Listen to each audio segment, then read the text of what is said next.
तुम्ही पण दुसऱ्यांना खुश करण्याचा प्रयत्न करता. तुम्हाला वाटतं की लोकांनी तुम्हाला पसंत करावं, त्यांनी तुमचं ऐकावं. तर हा व्हिडिओ शेवटपर्यंत नक्की बघा. एक माणूस होता. त्याला असं वाटत होतं की मी जर लोकांसोबत चांगलं वागलो, त्यांना रिस्पेक्ट दिली, तर ते पण मला रिस्पेक्ट देतील, माझ्यासोबत चांगलं वागतील.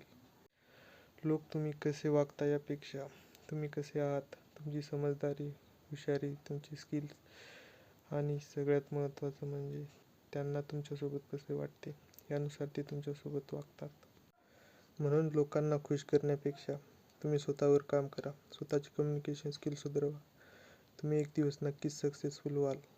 स्वतःला इतकं मजबूत बनवा की तुम्हाला खुश राहण्यासाठी दुसऱ्याची गरज पडणार नाही.